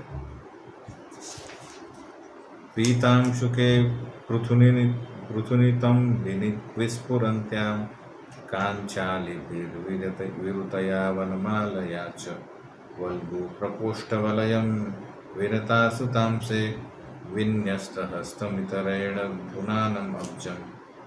ते एका मेखलेने सुशोभित होते. त्यांचे विशाल नितंब आवृत्त करणाऱ्या पीतवस्त्रांवर ती मेखला झळकत होती. त्यांनी ताज्या फुलांची वनमाला परिधान केलेली होती आणि अवतीभोवती गुंजारव करणाऱ्या भ्रमरांनी ती वैशिष्ट्यपूर्ण झाली होती. त्यांची सुंदर मनगटे कड्यांनी सुशोभित होती आणि त्यांनी आपला एक हात आपले वाहन गरुड यांच्या खांद्यावर ठेवला होता आणि दुसऱ्या हाताने ते कमळ फिरत होते. विद्युत्क्षिपं मकरकुण्डलमण्डनार्ह गण्डस्थलोन्नं समुखं मणिमत्किरीटं दोर्दण्डषण्डविवरे हरतापरार्ध्य हारेण गंधरगतेन च कौस्तुभेन. त्यांचे मुखमंडल गालांमुळे वैशिष्ट्यपूर्ण जाणवत होते. हे गाल विद्युल्लतेसही लज्जित करणाऱ्या त्यांच्या मकराकृती कर्णकुंडलांचे सौंदर्य वाढवित होते. त्यांची नासिका उन्नत होती आणि त्यांच्या मस्तकावर रत्नजडित मुकुट विराजमान होता. त्यांच्या सुदृढ बाहूंच्या मधोमध एक मोहक हार रुळत होता आणि कौस्तुभ नामक मण्यांमुळे त्यांची मान अप्रतिम दिसत होती.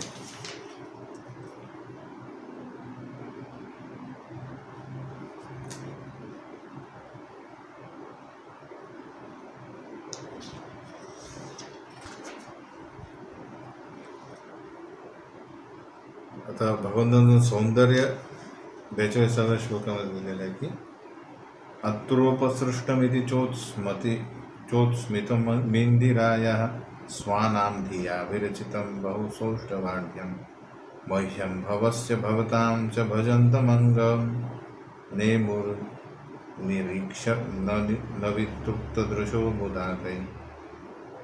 भगवंतांच्या भक्तांच्या बुद्धीने अनेकपट वर्धित केलेले श्री नारायणांचे आत्यंतिक सौंदर्य इतके आकर्षित होत होते की त्याने सर्वाधिक सुंदर असलेल्या लक्ष्मीदेवीचा अहंकार पराभूत केलेला. हे देवतांनो, अशा प्रकारे ज्यांनी स्वतःच प्रकट केले ते भगवंत माझ्यासाठी, भगवान शंकरासाठी आणि तुम्हा सर्वांसाठी आराध्य आहे. ऋषींनी अनिमिष नेत्रांनी त्यांना पाहिले, चतुष्कुमारांनी, आणि आपली मस्तके आनंदाने त्यांच्या चरणकमलांवर ठेवली. आणि तर प्रभुपाद तात्पर्य लिहितात की वस्तुतः भगवंतांचे सौंदर्य वैकुंठातील लक्ष्मीदेवीच्या सौंदर्यालाही मागे टाकणारे असे अतिउत्कृष्ट आहे. वैकुंठातील भक्तांची भगवंतांना सर्वाधिक सुंदर पाहण्याची इच्छा असते, पण गोकुळ वा कृष्णलोकातील भक्तांची राधाराणीच श्रीकृष्णांपेक्षाही अधिक सुंदर पाहण्याची इच्छा असते. यामागील कारण असे की भगवंत भक्तवत्सल अर्थात आपल्या भक्तांना संतुष्ट करणारे असल्याने ते अशी रूपे धारण करत असतात की जेणेकरून ब्रह्मदेव, शंकर आणि अन्य देवता यांसारखे त्यांचे भक्त संतुष्ट होते. या ठिकाणी सुद्धा ऋषी भक्त अर्थात चतुष्कुमारांसमोर भगवंत सर्वाधिक सुंदर रूपात प्रकट झाले आणि कुमारांनी त्यांना तृप्त न होता पाहणे चालूच ठेवले. अशा प्रकारे त्यांना अधिकाधिक अखंड पाहतच राहावे अशी त्यांची इच्छा होती. आणि आता यांचं ज्ञानी स्टेजवरून पतन होईल म्हणजे ॲक्च्युली ते नॉट पतन, त्यांची उत्कर्षित होती ते. तस्यारविंदनयनस्य पदारविंद किंजल्कमिश्र तुलसी मकरंद वायु अंतर्गतस्वविवरेण चकार तेषां संक्षोभम अक्षरदुषाम अपिचित्ततन्वो. काय झालं तर भगवंतांच्या चरणी त्यांनी लोटांगण घातलं तेव्हा भगवंतांच्या चरणात कमलांवर काय असतं, तुलसी, जी चंदन मिश्रित तुलसी असते ती लावलेली असते. तर त्यांच्या नाकातून किंजल्क मिश्र तुलसी मकरंद वायू अंतर्गत स्वविवरेण, या 4 चतुष्कुमारांच्या अंतःकरणात तो तुलसी चंदन मिश्रित तुलसीचा सुगंध आणि तो जो मिश्रित भगवंतांचा सुगंध, बेसिकली तो भगवंतांच्या शरीराचा सुगंध चंदन आणि तुलसी हा मिश्रित सुगंध त्यांच्या अंतःकरणात प्रवेश केल्यानंतर संक्षोभम म्हणजे परिवर्तन निर्माण झालं, म्हणजे असं स्टॉर्म म्हणजे एक वादळ निर्माण झालं. आणि अक्षरजुषाम म्हणजे निराकार ब्रह्मभूतीमध्ये ते आसक्त होते. कोण? चतुष्कुमार ज्ञानी होते, ब्रह्मज्ञानी. ब्रह्म सत्यम जगन मिथ्या आणि अहम ब्रह्मास्मी, बेसिकली त्या टाईपचे होते ते. अक्षरजुषाम अपिचित्त तन्वो, त्यांचं चित्त तन्व म्हणजे मन आणि शरीर या दोहोंमध्ये फरक आला, कारण ते आता भगवंतांच्या साक्षात षड ऐश्वर्यपूर्ण सच्चिदानंद विग्रहाकडे आकर्षित झाले. तर हीच इच्छा कोणाची होती? नारदमुनी आणि ब्रह्मदेवांची होती.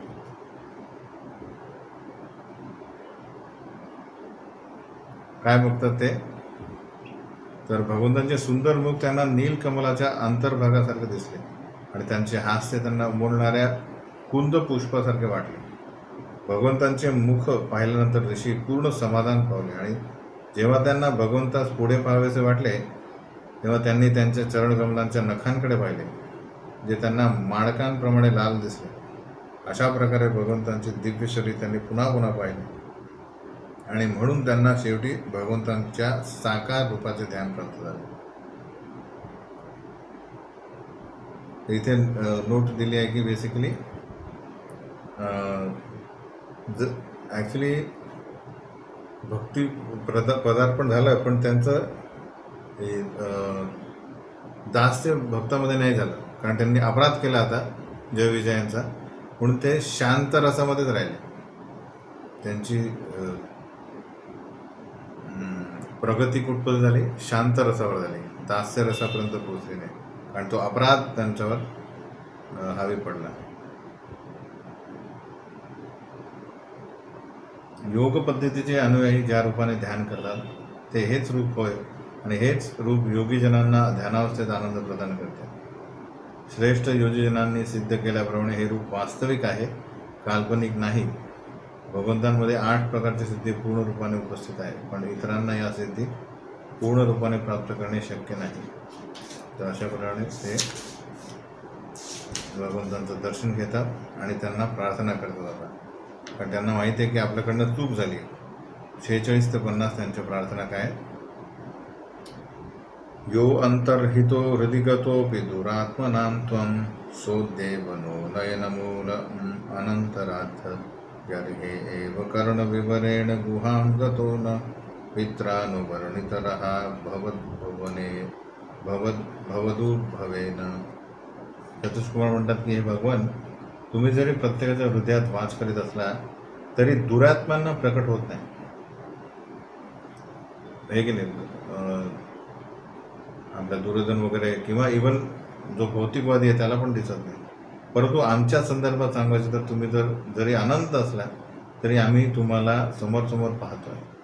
आमचे पिता ब्रह्मदेव यांच्याकडून आम्ही तुमच्याविषयी जी विधाने कर्णरंध्राने ऐकली होती त्यांची तुमच्या दयापूर्ण प्रकटाने आम्हास वास्तविक अनुभूती होत आहे. रहस्य उलगडले. तर रहस्य काय? कारण ब्रह्मदेव नेहमी कृष्णकथा करत असत, ते फक्त ऐकायचे, पण ॲक्च्युली त्यांना आता दर्शन झालं जातं. तम त्वां विदाम भगवान परमात्मतत्वं सत्वेन संप्रतिरतिं रचयन्तमेषां यत्तेनुतापविदितैर्दृढभक्तियोगैर् रुद्ग्रंथयोर् हृदि विदुर्मुनयो विरागा. आम्ही जाणतो की तुम्ही स्वतः परमपुरुष भगवान परमसत्य असून अप्रदूषित अशा विशुद्ध सत्वगुणात स्वतःचे दिव्य रूप प्रकट करतात। भक्तिभावामुळे ज्यांची हृदये शुद्ध झाली आहेत ते महान ऋषीगण अटळ भक्तियोगाद्वारे केवळ तुमच्या कृपेनेच तुमचे हे अलौकिक शाश्वत रूप जाणू शकतात। तर हे बरोबर आहे। इथे भगवंत भक्त पराधीन आहे। तर ॲक्च्युली भगवंतांच्या कृपेनेच आपण बघू शकतो, पण ॲक्च्युली भगवंत स्वतःची पण कृपा ही कशावर ठेवतात? जर भक्तांनी कृपा केली तर स्वतः ऑटोमॅटिक कृपा देऊन टाकतात। म्हणून ब्रह्मदेव आणि नारद यांची कृपा चतुष्कुमारांना मिळाल्यामुळे भगवंतांनी त्यांना ऑटोमॅटिक कृपा केली, कारण त्याच्या व्यतिरिक्त यांनी काहीच कार्य केलेलं नाही आहे। चतुष्कुमारांनी कुठल्याच प्रकारचं कार्य केलं नाही आहे की ज्यांनी भगवंत त्यांना प्रकट होतील। नात्यंतिकं विगणयन्त्यपिते प्रसादं किं मन्यतर्पितभयं प्रभुन्दयेस्ते ये अंगत्वदङ्घ्रि शरणा भवतः कथाया कीर्तन्यतीर्थयशसः कुशलारसज्ञा। अतिशय कुशल आणि वस्तूंना यथार्थ रूपात जाणण्याची कुशाग्र बुद्धिमत्ता असलेल्या व्यक्ती भगवंतांच्या श्रवण आणि कीर्तन करण्यास सर्वथैव योग्य अशा पवित्र लीला व कृत्यांचे वर्णन ऐकण्यात मग्न होतात। अशा व्यक्ती मोक्षासारख्या सर्वोच्च भौतिक वरदानांची सुद्धा पर्वा करीत नाही। मग स्वर्गलोकातील भौतिक सुखासारख्या इतर महत्त्वहीन वरदानांविषयी काय सांगावे? तर भक्त जे आहेत ते हरिकथेमध्येच काय करतात? रसपान करतात। त्यांना भौतिक सुख आणि स्वर्ग वरदान वगैरे याच्यासाठी आणि इवन मोक्ष याच्यामध्ये त्यांना रस नसतो। कामं भवस्व वृजिनेर्निरयेषु नस्ता चेतो लिवद्यदिनु ते पदयो रमेत वाचश्च नस्फुल सिवद्यदि ते अंग्रिशोभा पूर्येत ते गुणगणेर्यदि कर्णतंत्र। हे भगवान, आम्ही प्रार्थना करतो की जोपर्यंत आमचे हृदय आणि मन तुमच्या चरणकमलांच्या सेवेमध्ये रत आहे, तसेच जोपर्यंत आमचे शब्द तुमच्या कृत्यांची चर्चा केल्याने तुमच्या चरणकमलांवर अर्पिलेल्या व म्हणून सुंदर झालेल्या तुलसीदलांप्रमाणे सुंदर होत आहेत, जोपर्यंत तुमच्या दिव्य गुणांच्या कीर्तनाने आमची कर्णरंध्रे तृप्त होत आहेत, तोपर्यंत आमचा जन्म कितीही नरकमय जीवनात झाला तरी चालेल। तर हे पण हा पॉवरफुल श्लोक आहे। यांची आकांक्षा काय, ॲस्पिरेशन काय कोणाची? चतुष्कुमारांची, की आम्ही कुठे असो, नरकातही असो तरी आता मला काय गोष्टी पाहिजे? आमचे हृदय आणि मन तुमच्या चरणकमलांवर सेवेमध्ये रत पाहिजे, आमचे शब्द तुमच्या कृत्यांची चर्चा करत राहिले पाहिजे आणि आमची कर्णरंध्रे तुमच्या दिव्य गुणांच्या कीर्तनाने तृप्त झालेली पाहिजे। हे होत असेल तर आम्ही कुठलेही असलो तरी काही प्रॉब्लेम नाही। प्रादुश्चकर्थ यदिदं पुरुहूत रूपं ते नेश निवृत्तिमवापौरलं दृशो न तस्मा इदं भगवते नम इद्विधेम यो नात्मनां दुर्दयो भगवान प्रतीत। हे प्रभो, म्हणून आम्ही तुमच्या शाश्वत श्री भगवान रूपास नमन करतो, जे तुम्ही कृपापूर्वक आमच्यासमोर प्रकट केले आहे। तुमचे सर्वश्रेष्ठ शाश्वत रूप दुर्भागी व अल्पबुद्धी मनुष्य पाहू शकत नाही, पण ते रूप पाहून आमची मने व दृष्टी पूर्णपणे तृप्त झाली आहे। त्या प्रार्थनांनी ॲक्च्युली चतुष्कुमार भगवंतांना प्रसन्न करण्याचा प्रयत्न करतात आणि ॲक्च्युली एक माफी मागतात आहे। पण हा जो 16वा अध्याय खूप एक रहस्यमय आहे। त्यात जी चर्चा आहे भगवंत आणि भगवंतांचं कशा प्रकारे भगवंत भक्तवत्सल आहे, ते काय बोलतात आणि सनतकुमार काय समजतात। सनतकुमारांची स्तुती करतात, पण त्यांना ॲक्च्युली कळतात ही स्तुती आहे की काय मला कळत नाही। ते आमची बाजू घेतात आहे की जय विजयांची। तर हे सगळं आपण पुढच्या वेळेस बघूया। तर हा 16वा जो अध्याय तो आपल्याला खूप शिकवेल काय ना काय। ठीक आहे, तर आज आपण इथेच थांबूया. हरे कृष्ण.